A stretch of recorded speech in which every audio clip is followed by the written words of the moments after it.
Selamat datang di video panduan praktis untuk kegiatan pembelajaran literasi teliti di program Kombat dari Unit Bahasa dan Budaya Gemit. Nama saya Ibu Ana. Saya akan membantu memahami kegiatan literasi teliti yang dipakai dalam program Kombat.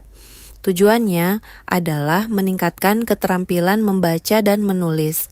Kegiatan pembelajaran ini beda dengan literasi kreatif. Pada literasi kreatif, proses pengajaran dijalankan melalui pertanyaan dari guru.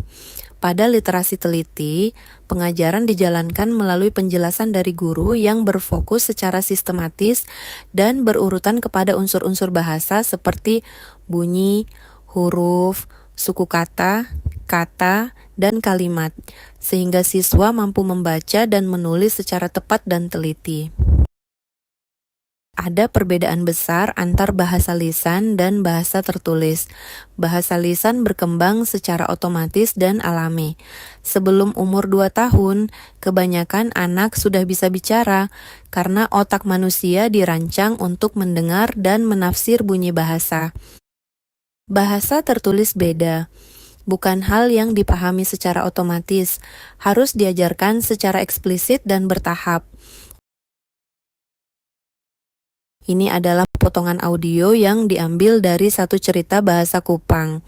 Di sini kita melihat bahasa lisan yang sudah lewat proses digitalisasi. Mari kita dengar. Ada satu tikus Ana, depung nama Tiko. Ada satu tikus Ana, depung nama Tiko. Bunyi-bunyi tadi dihubungkan dengan simbol atau lambang. Lambang itu disebut huruf. Huruf digabung menjadi kata dan kalimat, lalu ditulis di sini. Lalu kita belajar susun kata menjadi kalimat, dan susun kalimat menjadi cerita atau teks. Membaca harus diajarkan secara bertahap. Pertama, kita dengar bunyi, seperti bunyi ah di awal kata asu.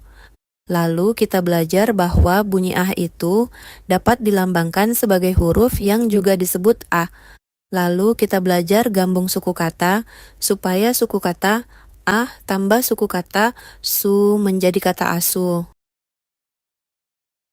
Jadi, guru harus mengajar bertahap begitu juga. Pertama, dia menolong siswa menjadi sadar atas bunyi-bunyi dalam bahasa mereka. Kedua, dia mengajar siswa membangun hubungan antar bunyi tertentu dan huruf yang dipakai untuk mewakili bunyi itu. Ketiga, dia membantu siswa hafal banyak suku kata dari bahasa mereka yang berfungsi sebagai batu bata untuk susun kata. Keempat, dia mengajar cara gabung suku kata menjadi kata. Dan kelima, memberi banyak kesempatan untuk siswa praktek membaca sampai menjadi lancar membaca. Suku kata adalah kunci dan sangat penting dihafal oleh siswa. Suka kata berfungsi sebagai batu bata yang digabung menjadi kata, kalimat, dan cerita. Kalau siswa tidak hafal suku kata, mereka akan mengalami kesulitan membaca. Karena suku kata adalah kunci, kita perlu paham beberapa hal dari ilmu bahasa tentang suku kata. Suku kata terdiri dari vokal dan konsonan.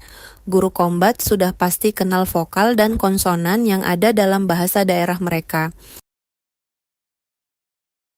Suku kata dibentuk dengan vokal sebagai pusat. Bisa juga disebut bahwa vokal adalah jantung sebuah suku kata. Suku kata yang paling sederhana terdiri dari satu vokal saja, tetapi bisa tambah konsonan di depan atau di belakang vokal. Setiap bahasa ada cara beda-beda untuk membentukkan suku kata dengan gabung konsonan dan vokal. Jadi, satu suku kata harus memiliki vokal, dan boleh ada atau tidak ada konsonan yang melengkapi. Sekarang kita melihat cara mengajar tahap pertama.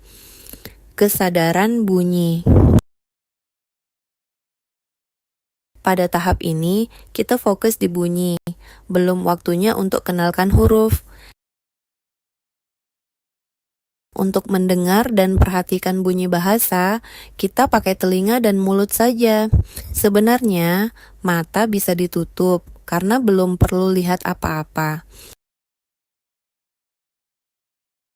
Ada banyak cara untuk meningkatkan kesadaran bunyi dalam bahasa.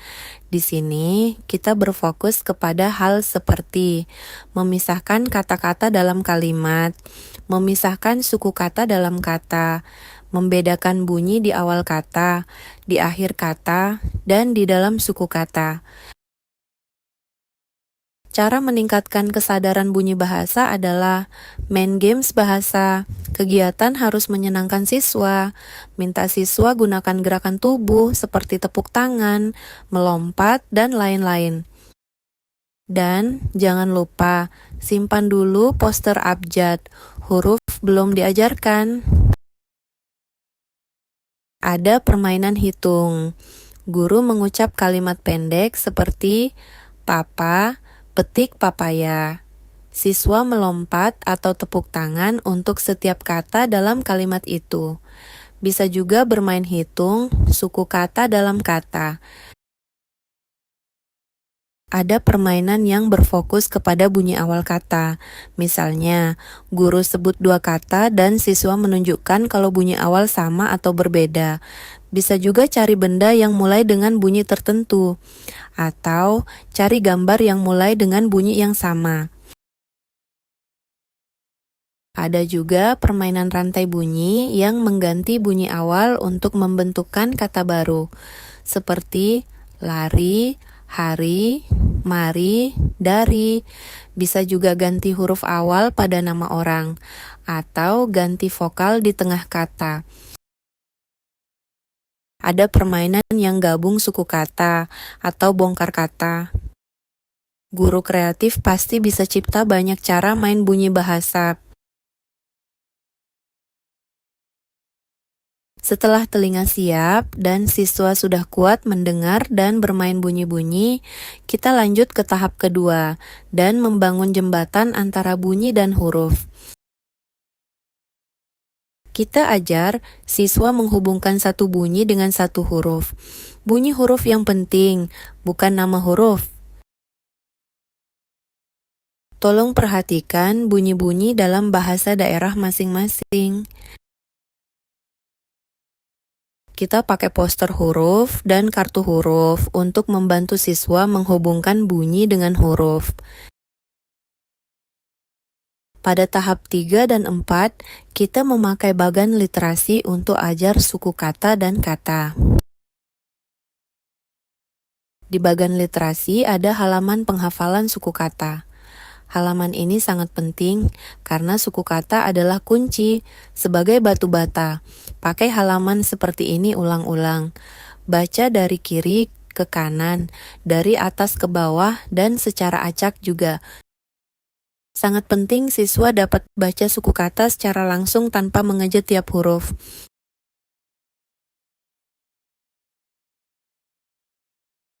Ada juga halaman untuk cari kata di mana siswa menggabungkan suku kata untuk membangun kata. Tahap kelima berfokus kepada kelancaran. Tujuan akhir literasi teliti adalah membaca secara utuh, cepat, dan lancar, dengan ekspresi yang wajar sesuai isi cerita. Kalau siswa terlambat membaca dengan lancar, kembali ke tahap-tahap sebelumnya. Sampai di sini dulu.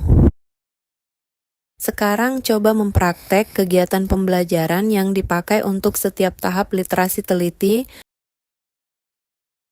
Semoga sukses.